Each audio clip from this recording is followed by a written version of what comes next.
1,643 na pamilya apektado ng rido, pinadalhan ng tulong ng DSWD-12. Patimpalak sa pagalingan sa masarap na paggawa ng kape, isasagawa sa Rehiyong 12.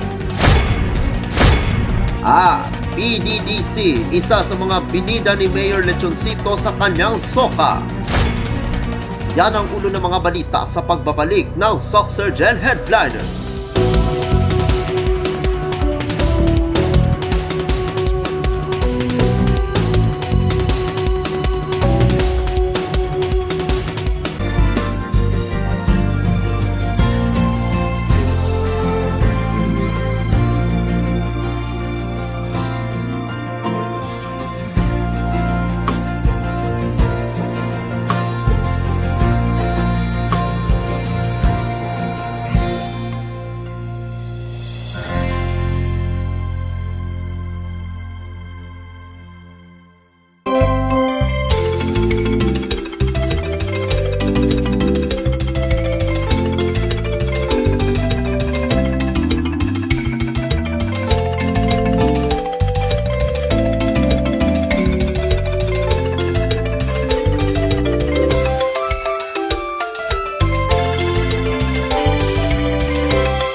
Magandang araw, South Central Mindanao.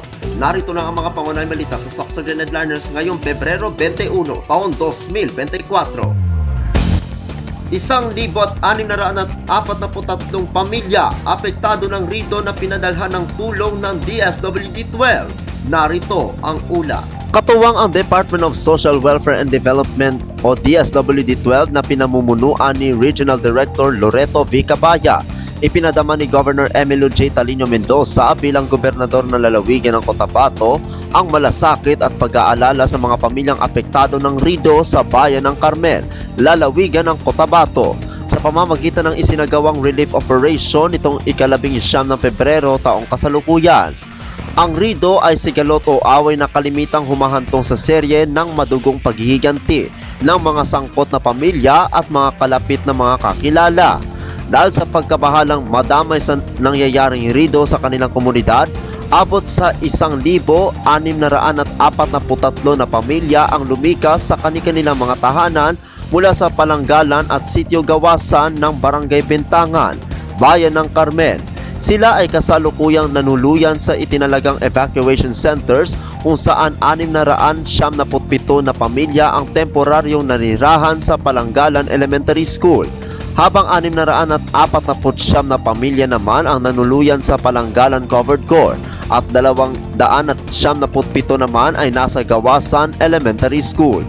Bawat pamilyang bakwit ay nabigyan ng tig-isang kahon ng family food pack sa nasabing relief operation na pinangasiwaan ng DSWD-12 kasama ang Provincial Social Welfare and Development Office o PSWDO na pinamumunuan ni Arlene A. Timson, RSW, at ang Municipal Social Welfare and Development Office o MSWDO ng Bayan ng Carmen, lalawigan ng Cotabato.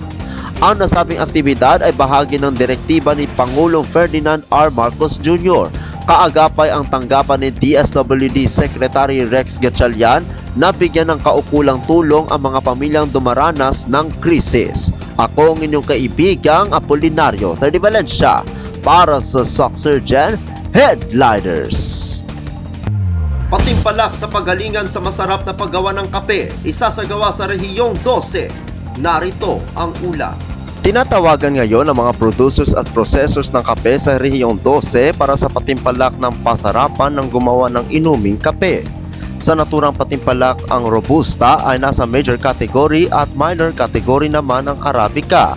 Ang mga kape na may ituturing na fine o specialty na kalidad mula sa 125 kg na entries ay siyang magiging official na entries ng Rehiyong 12 para sa Philippine Coffee Quality Competition o PCQC. Ang patimpalak na ito ay bukas para sa mga magsasaka at mga samahan na may production at post-harvest processing ng kapeng Robusta para sa major category at Arabica para sa minor category na bahagi ng Rehiyong 12. Kabilang sa mga maaaring lumahok ay ang mga sumusunod: samahan ng mga magsasaka, kooperatiba, individual na magsasaka at korporasyon na may sakahan ng kape at post-harvest facilities na matatagpuan sa rehiyon. Ang mga kalahok ay dapat pasa lamang ng kape na nagmula sa iisang taniman o single farm lot at dapat iisang entry lamang para bawat proseso na honey, natural o washed process ng Robusta o Arabica. Ang mga napasang kalahok ng mga magsasaka sa DTI 12 provincial o city offices ay kinakailangang may moisture na mula 10% hanggang 12% lamang. Ang bawat kalahok ay dapat may kasamang entry form na may tamang label. Bawat entry ay may itatalagang farmer code. Ang pagkakakilanlan ng mga may-ari ng kalahok ay ihahayag lamang sa araw ng parangal. Para sa karagdagang detalye, ang bawat kalahok ay kinakailangang may kaakibat na sertipiko na pinagmulan o Certificate of Origin na siyang nalagdaan ng Municipal o City Agriculturist Officer. Ang sertipiko ay magsisilbing katiyakan na ang kape ay nagmula sa idineklarang lugar. Ang registration form kasabay ang sertipiko ng pinagmulan ay pwedeng makuha sa pinakamalapit na tanggapan ng DTI 12 sa inyong lalawigan at negosyo centers. Kukuha ang receiving officer ng random sample ng kape na may kaukulang bigat ng 2 kilo mula sa bawat isinumiting entries.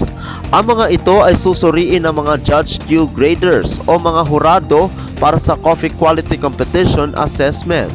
Ang mga may iwang entries ng kape sa patimpalak ay itatago ng kinakaukulan o secretariat sa ligtas na lugar.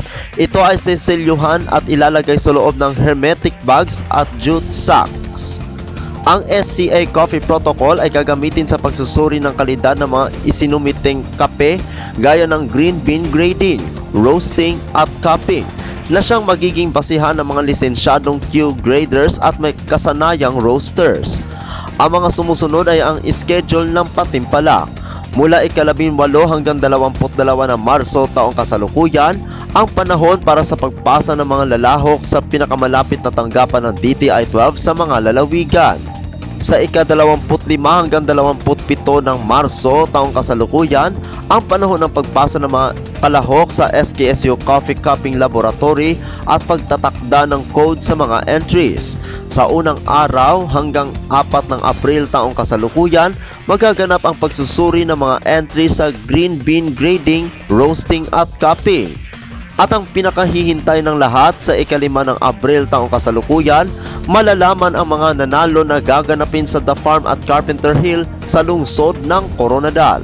Magbibigay ng Coffee Evaluation Technical Report sa bawat kalahok ng patimpalak. Ang mga nanalo ay paparangalan bilang second runner-up, first runner-up at kampiyon sa Robusta na may dalawang subcategory na 125 kg at 50 kg na ganito rin ang sa minor category na Arabica.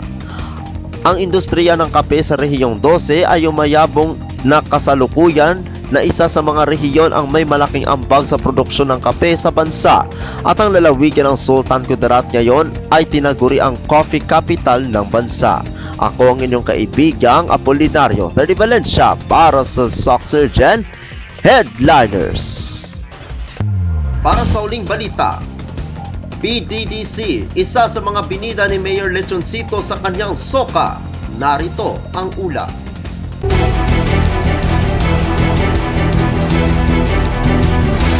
Sa nangyaring State of the City Address o SOCA ni Tacloban City Mayor Joseph George L. Lechoncito, MDDPA, noong ika-14 ng Pebrero taong kasalukuyan na ginanap sa Tacloban City Cultural and Sports Center. Bukod sa pagbida ng alkalde sa kanyang mga magandang balita at pagdala ng mga karagdagang pondo mula sa mga nakuha niya sa kanyang mga pagbisita o pagbiyahe. Ipinagmamalaki rin ng alkalde ang fully operational na ang People's Dialysis Center ng lungsod noong ika-15 ng Enero taong kasalukuyan na may zero balance billing policy.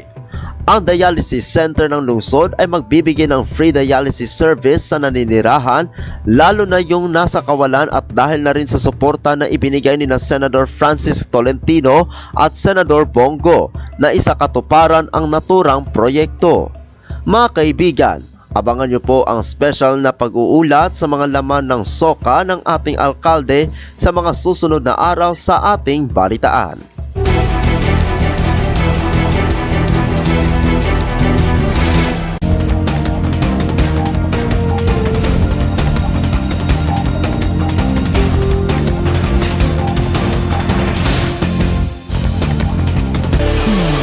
At yan ang kabuuan mga balita sa araw na ito.